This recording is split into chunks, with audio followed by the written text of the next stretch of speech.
Lamine Daffé, élève en terminale sciences sociales, n'a pas décroché le bac cette année. Après avoir consulté ses notes, il conteste déjà celles obtenues en anglais. Par exemple, moi, je suis très bien en anglais. Et puis, j'ai vu dans mes notes que anglais, j'ai eu 4. J'ai été vraiment déçu par ça parce que dans les classes, moi, je n'ai jamais eu 10 en anglais. J'avais que des 13, des 14 en anglais. Et malheureusement, j'ai vu dans mes notes d'examen que j'ai eu 4. C'est vraiment, pour moi, c'est un peu décevant, quoi.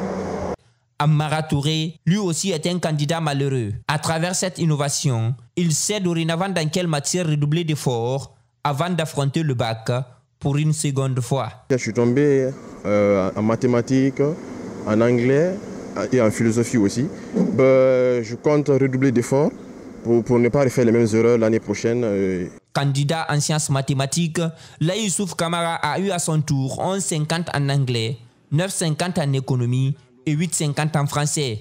Lui aussi sait maintenant que relever le défi l'année prochaine passera forcément par un rehaussement des niveaux dans les matières littéraires.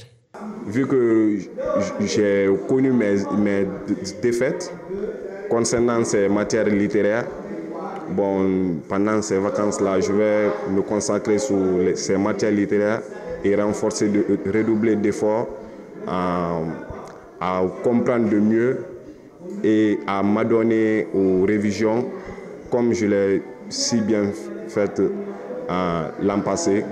Une belle initiative, certes à encourager. Pour l'heure, plus de 400 élèves ont contesté leurs notes à travers la fenêtre. Contestez mon résultat. Dans ce quartier situé à 8 km du centre-ville de Conakry, l'eau potable est presque un luxe. À Koléa, il est rare ou presque impossible de voir un robinet dans une concession. Ici, il n'y a pas de robinet. Les robinets sont au niveau de la corniche et nous sommes très éloignés de cette partie. Nos enfants ne peuvent pas aller jusque là-bas. Alors pour avoir de l'eau potable dans ce quartier, il faut se ravitailler auprès des charretiers. Certains habitants sont obligés de débourser 5 000 à 10 000 francs guinéens, voire plus. Vous avez vu les bidons qui passent? Nous achetons un à 1 000 francs. Quand il y a pénurie, c'est 2 à 3 000 francs. 2 000 par jour. Par jour, j'achète 10 bidons d'eau à 10 000 francs guinéens. Et si je dois faire la lessive et mes tâches domestiques, cela peut monter jusqu'à 20 bidons. Pour résoudre cette problématique de manque d'eau potable dans ce quartier, la Société des eaux de Guinée-Seg a installé des bornes fontaines par endroits. Mais ces lieux sont pris d'assaut par des charretiers qui en ont fait un business. Nous, on achète de l'eau ici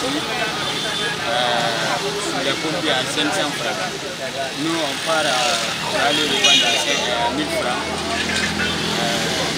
dans notre quartier là. Pour remplir le salaire, c'est 25 bidons. Comme c'est la saison de pluie, parfois moi je peux faire 5 doigts. C'est la saison de pluie. Si ce n'est pas le saison de pluie, parfois 5 à 6 doigts.